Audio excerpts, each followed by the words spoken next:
The opposition is alleging that parliamentary processes were short-circuited by the railway minister when he increased rail fares without waiting for the railway budget. Why was this done? To talk about it, we are joined by the Union Rail Minister, Pawan Bansal. Thank you very much, sir, for joining us on Hot Pursuit. As a part of parliamentary tradition, most railway ministers have waited for the railway budget to make any announcement on tariff hike. Why is it that you short-circuited the procedure and increased rail fare without waiting for the budget? See, for the last 10 years, excepting this year, when a little announcement was made about increase in the fares of the first class, the AC2 tier and the AC first class, no announcement whatever about the fares has been made in the parliament for many, many years. And it is the parliament alone which has given the right to the government to fix tariff anytime. There's nothing that we violated the parliamentary procedures or... You might not have violated law, but there is tradition. I'm again, it's not the tradition also, because the tradition is not announcing anything. No fares have been increased for 10 years. So what tradition are we talking of? Now I found myself in a position today when I took over that our financial health was in a bad shape altogether. The question before me was, I mean, you could say, well, why did I not do in the last session? Last session I had just taken over. Before that, I had to understand the things. I tried to go in depth into the entire matter and understand for myself as to what is the need. I felt it is imperative for us to increase the fares today. Had we not done it and waited, now it's not just 1 month's time for the budget. If we now make an announcement in the budget that takes effect from 1st of April, now this will take effect from 1st of January, which means it gives me 2 months and 10 days. 2 months, 10 days is a critical period. And in this case, it indeed was. It will give me 1200 crores of rupees in this period only for me to invest it in cleanliness drives, in safety measures, and a host of other things. But the fact remains, if you had announced this in the budget, there would have been a massive hullabaloo in Parliament, and probably that fear held you back. You've essentially tried to push this in through the back door. That is your imagination, I must say. I was guided by, firstly, as I said, I had to understand the things. Then, about the interest of the railways. Parliament one has to face always. I will be facing the Parliament in the session also. People can raise this point again. I mean, if they do wish to. But it is for them to see, during this period, what do we do? What initiatives we take? People are coming to me in large numbers. The MPs only are coming to me in large numbers for cutting across the party lines. They want new lines. They want track renewal. They want extension of trains. They want more stoppages. They want the platforms to be improved. They want the platforms to be covered. They want a host of facilities. And that is the responsibility of the Minister of Railways to provide to the people. How do you provide it? The government business is, its responsibility is, when you charge them for a service, you have to provide the commensurate services. That's what we intend to do, and we will do it. You must not also forget the fact. Railways, please look into the mandate of the railways. Railways mandate is that it has to be essentially a commercial organization, but with a very heavy social responsibility. No, but when we compare the current state of the Indian railways with the sort of progress that China has made, it's really abysmal how the Indian railways is now lagging. We were way ahead of the Chinese when it came to railway penetration earlier, several decades ago. Now they've overtaken us and they're at least 30-40 years ahead of us. I agree as far as the factual position is concerned. But we must not always compare ourselves with the way the things work in China. There's a world of difference between the way their system works and our system. Their system works, ours doesn't. That's the difference. No, it is not so. Our system works. Our system works in a democratic manner. You have to be sensitive to the aspirations of the people, the views of the people. Here, I mean, if I were to increase, if the Chinese minister were to think of doubling the fares today, he would have done it in a fraction of a second. I couldn't have done it. I feel there is the need to increase it further. I feel it today, but I'm not doing it because I feel that if we have not done it for 10 years' time, we must not do it in one go. We have to do it slowly. And this we have done, raising it from 2 paise per kilometer to 10 paise per kilometer in different categories.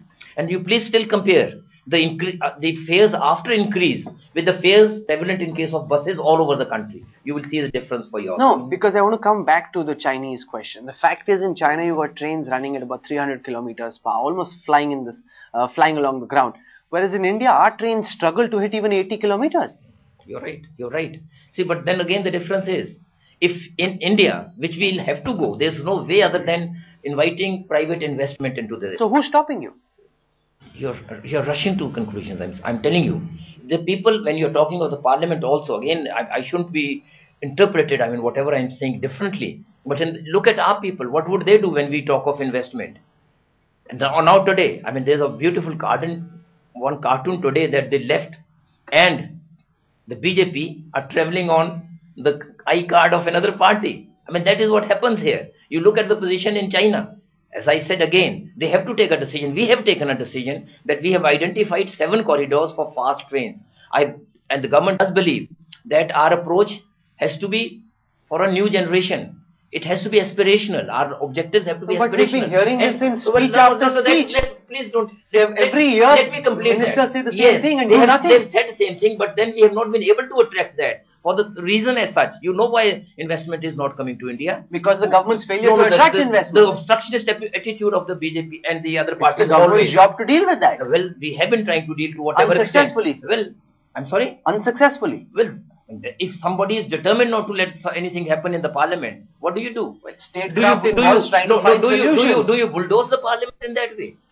I mean, you cannot. Chinese maybe, I mean, I shouldn't be talking of another country that way. But what I say is, the comparison between the two systems is not appropriate.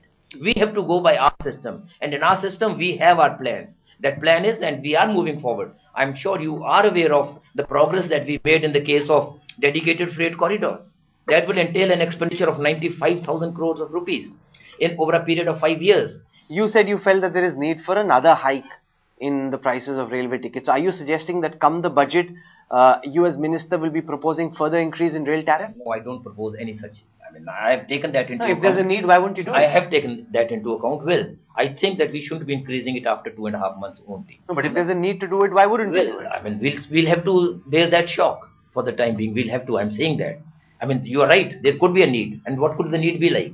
And that will put a very difficult question. I mean, put me in a very difficult position as also the entire government. Suppose there is increase in the fuel prices, the diesel prices. And what I hear is diesel prices could go up to any amount. What would happen again? This entire money would be gobbled up by the increase in on the fuel subsidy bill only. And not the subsidy, the fuel bill only. I mean, we will be able to put in a difficult question, then the question will arise again. But I can tell you, I will not be doing it on my own. I mean, if the people then tell me, I mean, and I hope that if the members in the parliament from other parties say, well, here is the need, well, we'll talk to them. But on my own, the government on its own is not planning to increase the fares in the budget. Because the other fear a lot of people who watch the railways have is that the government has been pumping up freight prices disproportionately. So moving a large part of the traffic to roadways, which is highly inefficient, very polluting, and because it's the easiest thing to do politically, no one will yell and shout saying that why have you increased freight prices, there is a high tendency that you might do it. It's a very pertinent question, I must say. Presently, we are cross-subsidizing the passenger fare with the freight charges. And this year it is likely to be as much as 25,000 crores. And it is precisely for this reason that we have to increase this fare. We can't price ourselves out of the goods traffic market. Already in the country, the railways have a share of only 36% in the goods transport sector. And we should not lose that. We should rather endeavor to gain more of it, because railways is efficient, it is pollution free, and this will help faster movement of the goods. Therefore, we have to see that we must also at the same time see that the burden, and that ultimately again goes to the people. Even the freight goes to the people. And therefore, I personally feel that there should be a balanced approach as far as the fixation of the fares and the freight is concerned. Tell me, why is it that anybody who becomes railway minister first takes care of the interests of his own constituents? You know, we saw it with Mamta Banerjee, we saw it with Paswan. Whichever state or area the minister comes from, you're riding on a train from Chandigarh to Delhi, you're starting a new Shatabdi. You know, and that's where you come from, that's your parliamentary constituency. So the first task of any rail minister is to keep his own people happy. I said one thing on taking over the charge, that all the regions and all the states in the country will get their due share. There are states... Starting with your own constituency. This is just one very small thing. This will happen with many other states and many other routes. I mean, just a train. And this was a demand which I had been raising, which the people of Chandigarh had been raising for the last 10 years. And the ministers had been assuring me of that. So I am just fulfilling an assurance. So what they didn't do, I am only fulfilling an assurance of the other ministers. I mean, it wasn't done, you're right. I mean, I have done it. This was available. As and when the coaches are available for a new train, we have always been doing it. And look back to the past. You will see how many trains have been started from Chandigarh. There is the demand still for taking a train from Chandigarh to Amritsar. There is the demand for that taking... will happen in the budget next. No, it won't happen in the budget. It cannot happen in the budget because we will not have that number of coaches. We have to start trains elsewhere also. But what I'm saying again is, every state, every union territory will have its due share. And when but then also in this process of ensuring... When it's the time to pass judgment, I mean, for somebody who's not from Chandigarh, he will not say that I have given undue favors to Chandigarh alone. They will say, well, I have taken care of the entire country and that's my business. I am not minister for Chandigarh alone. My leadership has picked me up for this job for the entire country, and I think I am aware of my responsibilities. I will discharge those to the best of my ability. When we look at budget figures for past years, ministers are so fond of giving out doles to their supporters, to other MPs who come to them, that you announce so many trains. If actually somebody compares with budget figures and sees how many of those trains have been started, very few have actually been started. See, again, that will be a difficult task before me. I'm already besieged with a large number of requests from different quarters to start new trains. But more than starting the trains, I mean, how I take this question is, there's already a throw forward of 1,50,000 crores rupees as far as our announcements or ongoing projects relating to track renewal, new lines, gauge conversion, doubling, electrification is concerned, which are imperatives for the railways to move forward. Already for this, the announcements have been many times more than our resources. And presently, today, as of today, we need 1,50,000 crores of rupees to meet these needs. So that is the challenge before me. I would not like to announce more things. My priority should be, and it will be, that I must first see which are the ongoing projects which we can expeditiously complete, so that we take the best advantage out of it. There should be no increase in the prices of what you call is the cost overruns. I will try to avoid that. But then again, you should say, everybody has been saying that, well, you have to wait for some time to see that. I am only saying that it shall be my endeavor. I would not want to announce more things which we cannot take up. Thousands of agitated youngsters come out to the streets of the national capital, and minister, not one MP, MLA or minister comes out to meet them. Why is it that people in power now seem to be so scared of their own people? This is not a correct assessment of the situation.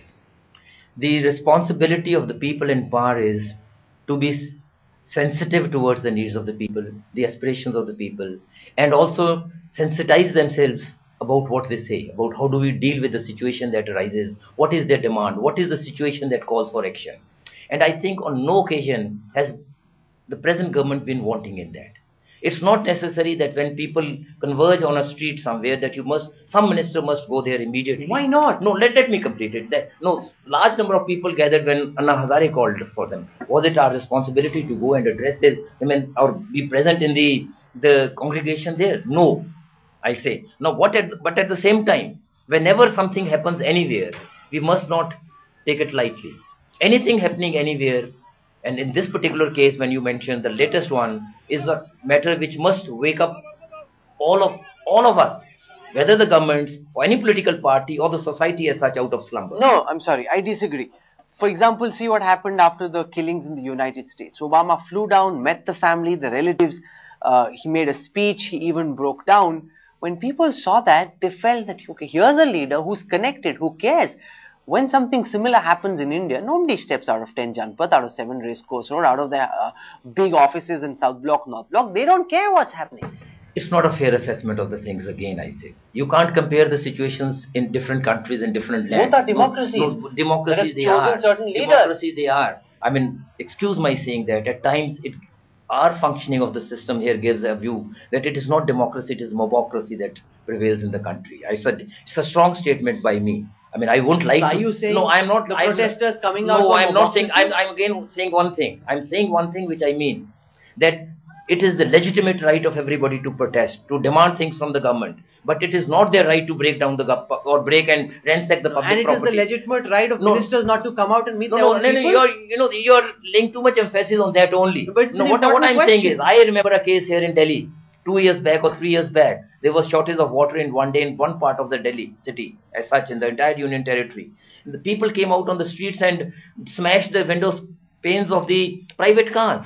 Is that what is democracy then? Have you considered that the anger could possibly be because they feel that there is no solution, that there is no hope, that their leaders are cut off from them, which is why people have this anger and frustration building up? In a democracy, the leaders cannot be cut off from the people. But they are. You please go to the constituencies of the leaders to find out how they have to intermingle and interact with the people there. But the important thing is not that. Important thing is, if a situation develops, if some incident takes place, what is the response of the government there to? You must lay emphasis on that. What is the government doing? In this case, do you think the government has not been doing anything? But that's because you've been pushed into action, not because of your own volition. But that's a fact. Because there's been so much pressure on the government, that's why you've been forced to act. This is democracy. This is democracy. I say, well, you're right to say that. But then it's the responsibility of the government to react to a situation and take corrective measures for the future. That is what is important. No, but you're saying that political leaders go out and meet people. I challenge that statement. Look at, for example, Mrs. Gandhi, look at the Prime Minister. When was the last time they actually went out and interacted with common folk? Found out, okay, what is it that is bothering you? Please even check up in their constituencies, I'm saying. Why just their constituencies? Why are you what just about the rest of the country? They haven't been picked up in Raebareli or Amethi. There are leaders of all of India. People come and meet them from all over the country here every day. We are, actually blowing this matter out of proportion. I must say that with all the respect. We are blowing it out of proportion whether on that particular incident there was some minister there or not. Mrs. Sheila Dikshit went to the agitators. What did they do? She went so late. If she'd gone earlier, maybe people wouldn't have been so angry if she'd gone on the first day. See, what I'm saying is, and this is not without reason, what I'm saying is, the first day when the students may have gathered there, it was the expression of a spontaneous anger and anguish. But later on, there are other people who always infiltrate into those things. And they have all political access to grind. And the entire movement is hijacked by other people. They give it a different direction. And you want the government to go and talk to those people who don't want to listen to you, who are congenitally always opposed to anything that the government does. A lot of them were apolitical protesters. Well, they'll be horrified by what you're saying. I'm saying on the very first day they were. I agree with you when you said on the very first day, there was a large number of people. I said so. Please don't mislead me on this. And it was an upsurge of a spontaneous anger. And that was justified. And that would certainly help in to some extent taking good corrective measures. But what is important is we must also change our mindsets. After that, first to this date, what is happening in this country? Why doesn't the society rise against that? We should rise against that also and see that no such incident takes place anywhere. No, but look at you are only putting it all because a political leader, a minister was not present in the midst of the agitators who were upturning the cars or anything, and you are saying, well, somebody must have been present there, that would have solved the issue. No, but that would not have solved the problem. Look at all the actions that were taken. I'm sorry, I'm convinced that would not have solved this issue. Look at all the steps that were taken. The Prime Minister coming out and making that speech. Mrs. Gandhi going and meeting some people who were from the NSUI. All of it happened as a consequence of public pressure. None of it came as a natural instinct of our political class, Minister, where they felt, okay, people have a problem, let's find out what that is. I don't know how you say that it was because of the pressure. Absolutely. When the people came there, if they were the NSUI people, are they not the people of the country? Why not meet some common folk? Why meet people who are affiliated to you politically? Which common folk wanted to talk to them and wasn't granted that right? There were so many people who came outside their houses, protested and were sent back. No, you are only making one point, that if people come out of their houses, protest, that vociferously as they did, always a minister must go to them. That is not the thing. What I say is, what is important is, how does the government react to that situation? Let me ask you. Does the government take some consequent corrective measures or not? And here the government is not wanting. Let me ask you about the big hope for the Congress party. Young leader Mr. Rahul Gandhi completely missing in action. At a time when youth across the country were agitated and protesting, they had the legitimate question, where is Rahul Gandhi? Why was he missing in action? This is again the extension of your earlier question. This is just the extension of the earlier question. Which you haven't been able to answer. No, but I have my clear view on that. That the responsibility of the government or anyone associated with the government a party which is in power, and that is the General Secretary, Mr. Rahul Gandhi. The important thing is, how do you look at the things? Now, how do you look at anything without knowing what the problem is? How do you find out what people are saying unless you chat with them? Do you think that the government doesn't know what's gone wrong? If it knew what's gone wrong and was able to set it right, people would be out on the streets in the steps have first been taken. place. The cabinet has met after that. If the government knew what was wrong, people wouldn't be agitated. The government did take action to, provide the best care to the victim of the case in the hospital. When the doctors felt that there was a need to take her abroad also, it was done for the most specialized hospital for the purpose of transplantation. And when the dead body arrived there, Mrs. Gandhi and the Prime Minister went there at the dead of the night at 3 a.m. in the morning to receive the body there. And you still keep saying, well, this is because of the pressure. Well, because of the pressure, you are at liberty to say that. I say the government has not been wanting in anything. Whatever steps had to be taken, the cabinet took a decision to make amendments into the law. And there has been, our case, that we'll make the necessary changes wherever necessary. And if the special courts have to be set up, the judiciary has stepped in to provide for that. What is important in my view is not only the severity of the punishment, what is important is the certainty of the punishment to an offender. And that the government is determined to do. But my concern, Minister, is that as anger dissipates, as people go back into their homes, the system will come back to what it does best, which is nothing. Things will be the way they are and nothing will change. We'll be back to that chalta hai attitude. This is again expression of a general view. It's a fact. It happened after 26/11. The same thing happened after 26/11. You're ignoring and overlooking all the steps that the government has taken after that. In the first few weeks, what happened. Otherwise, nothing was done later. Do you think it will always be like that very first day always? It cannot be the first day after a 2-year period. It cannot be what was the position on the first day. But what is important is what steps the government has taken. Tell me what incidents have happened. Hasn't the government sharpened its machinery and geared up to meet with any eventuality? Haven't the people now seen an environment of confidence amongst the people? Isn't not so?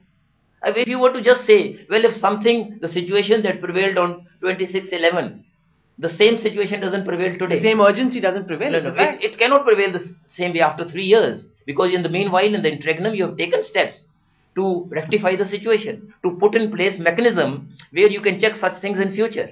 Well, you've made your case. It's the people who must decide what they make of your answers. Mr. Pawan Bansal, for speaking to us on Headlines today. Thank you very much. Thank you.